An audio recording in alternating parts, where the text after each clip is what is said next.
What's up, fans of anime? For this video, we're going to be doing the top 10 moments of my favorite anime, Rurouni Kenshin 1996. So let's start off with number 10, which is Kenshin versus Jine. Now, Jine, by all accounts, was Kenshin's first biggest op of the entire show. Everyone else before this, he was just kind of blowing through. And this was the first time where Kenshin didn't just annihilate him. The reality was that Jine was actually going toe-to-toe with him. He was actually able to injure Kenshin the first time. And this is the first time where Kenshin actually almost became the Batosai once again, only to be stopped by Kaoru. But the ensuing fight between Kenshin and Jine was incredible.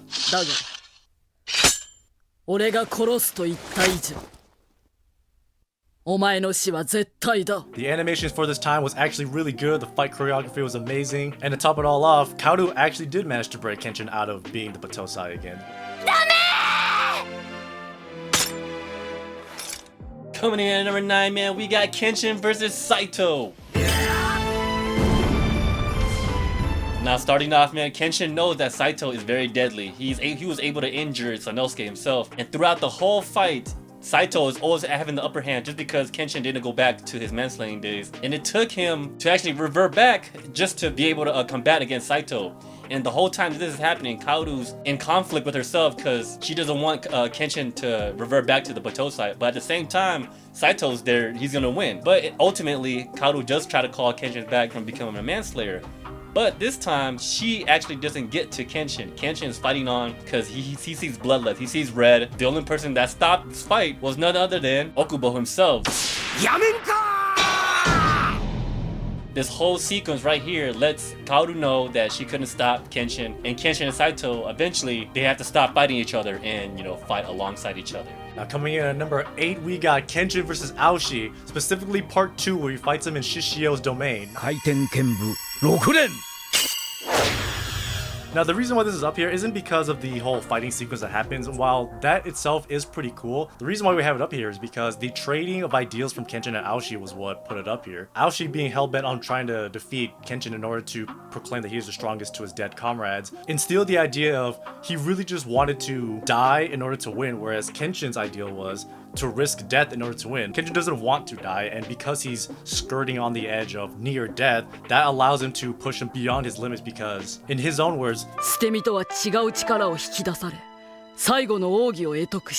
and only then does Aoshi actually wake up, remember who he was, and fight for honor instead of fighting for vengeance in this scenario. And this is also the first time where Kenshin actually uses his ultimate attack on somebody that isn't his master. Like in actual combat, we see what he had to channel in order to actually use it, and Aoshi was the first one to actually pick up on the secret of the ultimate attack.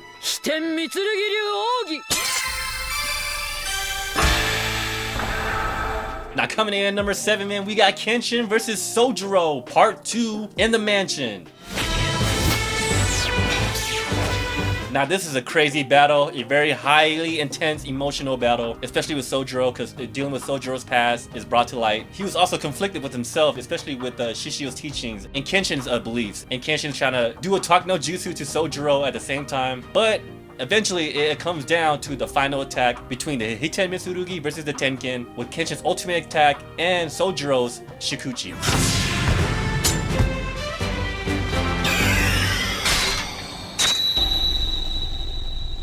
And, obviously, Kenshin wins the battle, and as a result, Sojiro sees the final attack and is able to relay the message back to Yumi and back to Shishio, and that is why it is at number 7. Next, moving on to number 6, we got Everybody versus Shishio.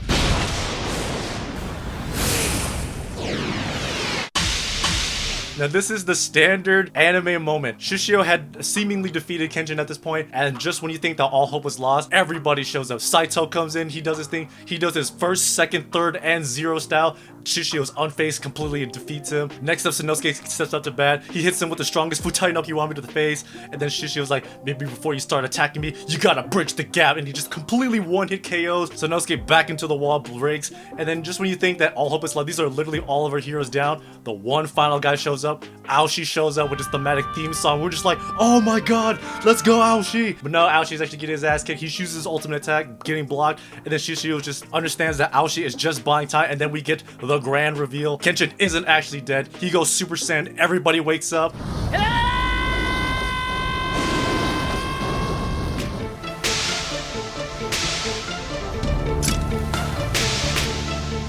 Damn, this scene was amazing, man. This is why it is at number 6. Alright, coming in at number 5, we got Kenshin versus Cho, the Sword Hunter. Now this is coming off after Kenshin broke his sword. You know, he has to go repair his sword, and to do that he has to go meet with a person, Shakura Rai, but his son's only available and his grandson. So fast forward, Cho abducts the grandson and Kenshin has to deal with Cho himself, but at the same time Kenshin has no real sword. Throughout the whole fight sequence, Kenshin's using a sheath of his past sword and Cho's rage baiting Kenshin into becoming the Batosai again. But obviously Kenshin's not trying to go back to becoming the Batosai because then it'll go against his beliefs, his principles. But there is no way that Kenshin could defeat Cho without using a sword. And within the battle, he was able to get the sword from the son, Sakura Rai, saying that this is Shakura Rai's final sword. And the reason why this is high on number 5 is because this moment right here. Just listen.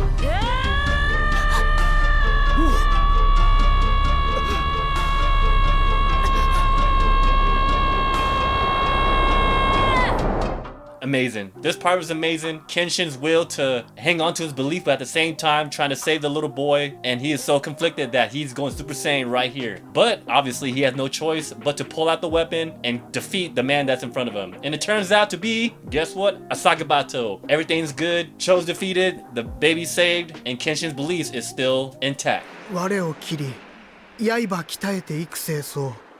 子に恨まれんとも、孫の世のため。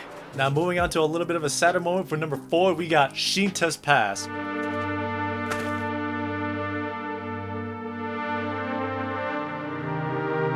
Now we finally get to see what Kenshin's past was all about, how he grew up as a kid, or rather what actually happened to him as he was a child. Now what happened to Kenshin here is a very traumatic experience for basically anybody here. I mean, he was attacked by bandits and he was actually willing to risk his life in order to stop them from attacking the raid. But the people who stopped him from doing that were these 3 girls, people who he only knew for about like 1 or 2 days, and they were willing to basically throw their lives away in order to save Kenshin. And this moment right here is very, very brutal and traumatic, especially for Kenshin. And the fact that what happened afterwards was quite frankly a miracle. Most people who experience this, especially this early, would be very traumatized, but Kenshin shows a lot of his character here, and he actually buries all of the bandits who killed all of his groups, but most importantly, he actually made very special stone hinges for the 3 girls who protected him. And at this point, this is where his master, Saito comes and picks him up. This is where he gets his name, Kenshin, and this is where he's starting to be trained into the Hitamitsurugi Ryu. This is who Kenshin is, this is what happened to him, but despite all of that, he still remained a very gentle and kind-hearted person all the way through, and this is why it's at number 4. Now coming in at number 3, continuing on with the sad bits, is Kenshin leaving Kaoru, going to Kyoto. Sayonara.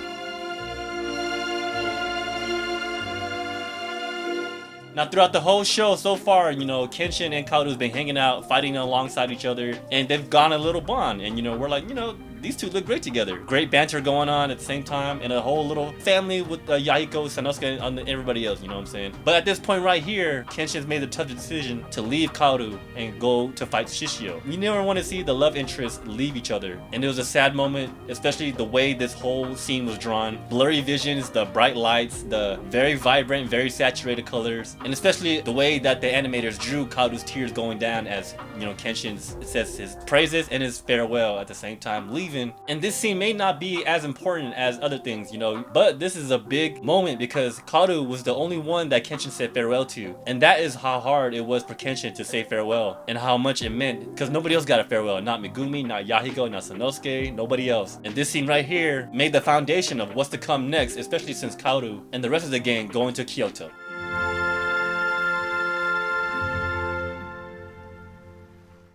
Now going on to number 2, if you think we're gonna stop with the sad bits, well, you're wrong, because number 2 is also a fairly sad bit, but it is Kenshin learns the ultimate attack, the Amakakuru Ryu no Hinameki.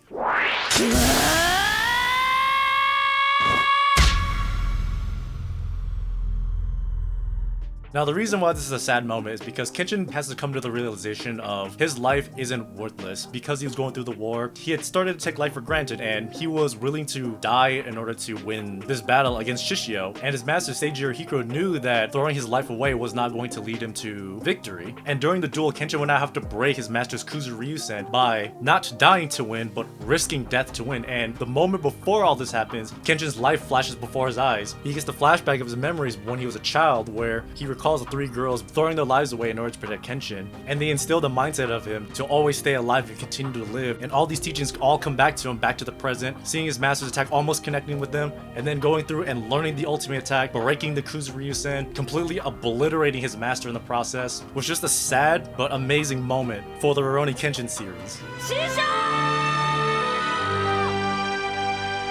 Now, last but not least, we got number 1. But before we get to number 1, we got to do some honorable mentions. And honorable mention number 1, man, continuing the sad theme again, we got Oniwaba gets gunned down.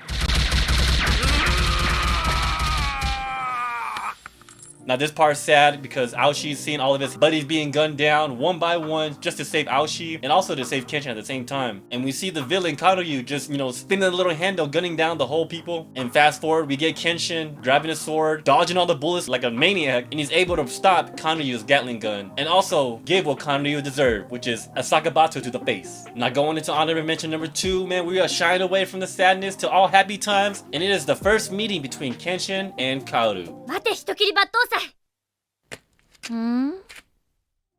Now, as an audience, we would have never known that these two would have so much chemistry together and so much banter between the two. And even their first time meeting together, it was very wacky, very unconventional, just because Kaoru's mistaking Kenshin for the Batosai, which he is, but not the one that Kaoru's looking for. And Kenshin's so confused, he's dodging the attack, and he lands on the wooden pieces, and he hits the floor. And Kenshin's making the ridiculous noises that Kenshin makes.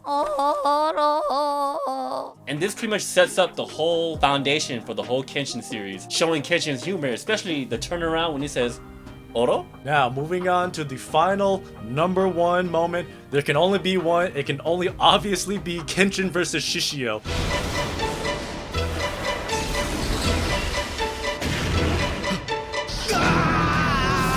This was the climactic battle. This is what this entire anime was leading up to. This is the final boss that actually surpasses Kenshin in power. And this fight was definitely a treat. Right after Kenshin gets up from going Super Saiyan, he immediately hits Shishio with a 5-hit combo. And you think that, oh man, Shishio's done after this. Shishio just immediately brushes it all out. He's like, come at me, bro. Give me more of that. And then Kenshin then hits him with the Kuzuryusen, the 9-hit combo, blasting Shishio into the corner. And then Shishio comes out menacing saying,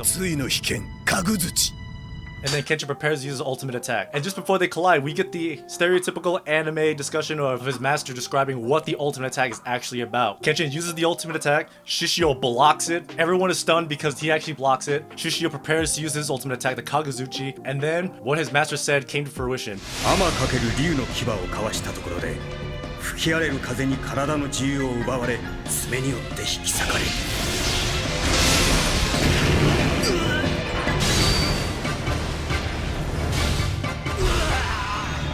But Shishio, being the god that he is, he starts becoming a Super Saiyan, and then they start colliding it, and the only reason why Kenshin actually won this fight was only because of Shishio's condition, and he just burst into flames and just completely collapsed right there. Definitely one of the best fights that I've ever seen, and that's why this is obviously number 1 on the Kenshin 1996.